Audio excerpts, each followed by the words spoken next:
ఈ రోజు కిలా వరంగల్ మండల కేంద్రంలో బీఆర్ఎస్ నాయకులు రాష్ట్ర ముఖ్యమంత్రి శ్రీ యనుమల రేవంత్ రెడ్డి తీసుకున్న నిర్ణయాన్ని రద్దు చేసుకోవాలని తెలంగాణ తల్లి విగ్రహానికి పాలాభిషేకం చేయడం జరిగినది. మన రాష్ట్ర సచివాలయం నందు తెలంగాణ తల్లి విగ్రహ ఏర్పాటుకు బదులు మాజీ ప్రధాని రాజీవ్ గాంధీ గారి విగ్రహాన్ని ఏర్పాటు చేస్తాననడం విడ్డూరంగా ఉంది అని బీఆర్ఎస్ నాయకులు కత్తెరపల్లి దామోదర్ అన్నారు. ఎందరో త్యాగాల ఫలితంగా సాధించుకున్న తెలంగాణను బంగారు తెలంగాణ సాధన కృషివలుడు ముఖ్యమంత్రి శ్రీ కల్వకుంట్ల చంద్రశేఖరరావు మన రాష్ట్ర సచివాలయం ముందు తెలంగాణ తల్లి విగ్రహ ఏర్పాటుకు నాంది పలికిన సందర్భంలో ప్రస్తుత ముఖ్యమంత్రి శ్రీ యనుమల రేవంత్ రెడ్డి మాజీ ప్రధాని రాజీవ్ గాంధీ విగ్రహం ఏర్పాటు నిర్ణయాన్ని వెంటనే వెనక్కి తీసుకోవాలని, లేని పక్షంలో భారత రాష్ట్ర సమితి మరియు తెలంగాణ ప్రాంత విద్యార్థులు మేధావులు ఆగ్రహ ఆవేశాలకు గురికాక తప్పదని కత్తెరపల్లి దామోదర్ హెచ్చరించారు. ఈ కార్యక్రమంలో బీఆర్ఎస్ నాయకులు, ఉద్యమకారులు జగదీష్ జయశంకర్, మేకల కుమారస్వామి, మైదం శేఖర్, క్రాంతి, ఇల్లందుల రవి, రాకేష్ భాస్కర్, సదానందం, కిరణ్ తదితరులు పాల్గొన్నారు.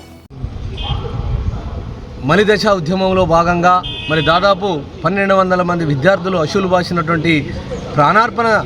చేసిన తర్వాత సాధించుకున్న తెలంగాణలో భాగంగా బంగారు తెలంగాణ సాధకుడు కల్వకుంట్ల చంద్రశేఖరరావు గారు ఒక బంగారు తెలంగాణ సాధన భాగంగా సెక్రటరీలో తెలంగాణ తల్లి విగ్రహాన్ని పెట్టడానికి నిర్ణయించుకున్న తర్వాత అనూహ్యంగా మొన్నటికి మొన్న 2023లో కాంగ్రెస్ పార్టీ అధికారంలోకి వచ్చినటువంటి సందర్భంలో రాష్ట్ర ముఖ్యమంత్రి రేవంత్ రెడ్డి గారు ఈ యొక్క రాజీవ్ గాంధీ విగ్రహాన్ని పెట్టడము నిజంగా మేమందరం కూడా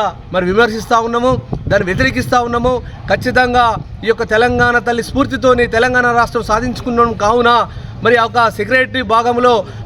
తెలంగాణ తల్లి విగ్రహానికి ఆ యొక్క స్థలాన్ని కేటాయించడం కావున అక్కడ తెలంగాణ తల్లి విగ్రహం పెట్టాలా తప్ప ఎట్టి పరిస్థితుల్లో రాజీవ్ గాంధీ గారి విగ్రహాన్ని పెట్టినట్లయితే ఇక్కడ ఉన్నటువంటి బీఆర్ఎస్ పార్టీ కావచ్చు, తెలంగాణలో ఉన్నటువంటి మేధావులు, కవులు, కళాకారులు మీ అందరం కూడా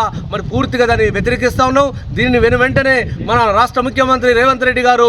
యొక్క నిర్ణయాన్ని వెనక్కి తీసుకోవాలని మేము ఈరోజు డిమాండ్ చేస్తూ ఉన్నాం.